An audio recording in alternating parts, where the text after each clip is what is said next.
Selfie మోజు యువకుల ప్రాణాలు తీస్తోంది. విశాఖ తీరంలో సెల్ఫీ తీసుకుంటున్న ముగ్గురు విద్యార్థులను సముద్రం మింగేసింది. రాకాసి అలలు వారిపై పడి సముద్రంలోకి లాక్కెళ్లిపోయాయి. వీరిలో ఒకరు సురక్షితంగా బయటపడగా ఇద్దరు మాత్రం గల్లంతయ్యారు. దీంతో విశాఖ తీరం విషాదంగా మారింది. అత్యుత్సాహం, తాము ఏం చేసినా నలుగురికి చెప్పాలన్న ఆత్రం, ఇలా కారణమేదైనా సెల్ఫీ ట్రెండ్ ప్రాణాలు తీస్తోంది. పీఎం పాలెంకు చెందిన 5 యువకులు అమృత, మోహన్ కళ్యాణ్, చక్రధర్, రాజేష్, శ్రీనిధి జోడుగుళ్లపాలెం బీచ్కు వెళ్లారు.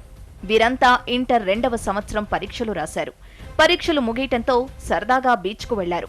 బీచ్లో కొంచెంసేపు సరదాగా గడిపారు. ఆ ఆనందం ఎంతోసేపు నిలవలేదు. సెల్ఫీల రూపంలో విషాదం ఒక్కసారిగా వారిని కబళించింది. ఎగిసిపడ్డ రాకాసి అలలు వారిని ఉన్నపళంగా నడి సంద్రంలోకి ఈడ్చుకు వెళ్లాయి. ముగ్గురు అలల ధాటికి సముద్రంలోకి కొట్టుకుని పోగా వారిలో ఒకరు సురక్షితంగా బయటపడ్డాడు. కళ్యాణ్, అనిల్, అమృత, శ్రీనిధి, రాజేష్. నేను ఇక్కడే ఉన్నాం. ఒక అమ్మాయి దిగలేదు, ఇంకో అబ్బాయి దిగాడు కానీ స్పెట్స్ పడిపోయిన వెనకాల ఎత్తుక్కుంటున్నాడు. మా ముగ్గురు లోపలికి వెళ్ళాం. నేను ఇద్దరు వెళ్ళాం. అక్కడ ఉన్నాం. తర్వాత ఒక కెరటం వచ్చాక మొత్తం లాక్కెళ్ళిపోయింది ముగ్గురిని లాక్కెళ్ళిపోయాక వాళ్ళిద్దరు ఒక దగ్గర ఉన్నారు పట్టుకొని. నేను అటు వెళ్ళిపోయి ఆ సైడ్కి నన్ను లాగేసింది. నేను చేతులు కాలు కొట్టించుకొని వచ్చేసరికి ఆ సైడ్కి నన్ను తోసేసరికి నాకు ఒడ్డు దొరికింది. ఆ ఒడ్డు మీద కాలు వచ్చేసరికి నడుచుకుని అక్కడి నుంచి వస్తాను.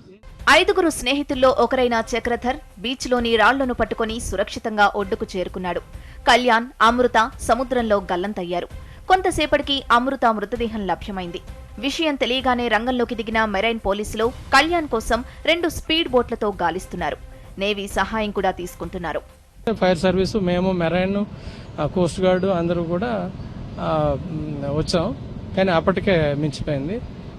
చర్చెస్ మాత్రం కంటిన్యూ అవుతున్నాయి. తొందరగా ట్రేస్ అవుట్ చేయడానికి ప్రయత్నిస్తాం. మిస్సింగ్ కేసు కట్టి ఇన్వెస్టిగేషన్ చేస్తాం. అప్పటిదాకా సరదాగా గడిపిన స్నేహితులిద్దరూ కళ్లెదుటే సముద్రంలోకి కొట్టుకుపోవడంతో మిగిలిన వారు తీవ్ర విషాదంలో మునిగిపోయారు. చేతికందొచ్చిన పిల్లలు ఇలా నీట మునగడం పట్ల తల్లిదండ్రులు కన్నీరు మున్నీరవుతున్నారు. ఇదొక్క సంఘటనే కాదు, గతంలో సెల్ఫీ తీసుకునే క్రమంలో చాలా సంఘటనలు ప్రాణాల మీదకు తెచ్చాయి. కొంతమంది ప్రాణాలు పోయిన సందర్భాలు ఉన్నాయి. ప్రతి విషయాన్ని సెల్ఫీ రూపంలో సోషల్ నెట్వర్క్ సైట్స్లో అప్లోడ్ చేయాలన్న ఆత్రం ఎంత ప్రమాదమన్నది గుర్తించడం లేదు. దీంతో కొంతమంది యువకులు సెల్ఫీ దిగాలనే ఆతృతతో ప్రాణాల మీదకు తెచ్చుకుంటున్నారు. మరికొంతమంది ప్రాణాలు పోగొట్టుకుంటున్నారు. ఎవడి ఫోన్ వాడిదే, ఎవరి సెల్ఫీ వారిదే కాదనడం లేదు, కానీ ఎవరి ప్రాణం వారిదే అన్న విషయం కూడా గుర్తుపెట్టుకోవాలి. ఎందుకంటే సెల్ఫీ పిచ్చ పీక్ స్టేజ్కి చేరిన ప్రస్తుత తరుణంలో మన ప్రాణాలను మృత్యుదేవత క్లిక్ చేస్తోంది. స్మార్ట్ ఫోన్ చేతిలో ఉంది కదా అని అదే పనిగా సెల్ఫీ ఫీవర్తో మునిగి తేలితే జీవితం కుల్ఫీ అయిపోతోంది. కేవలం ప్రమాదాలు మాత్రమే కాదు, మరణాలకు కూడా సెల్ఫీ మానియా రీజన్గా మారుతోంది. మీ సెల్ఫీ పిచ్చి మీ ప్రాణాలు తీసేస్తుంది.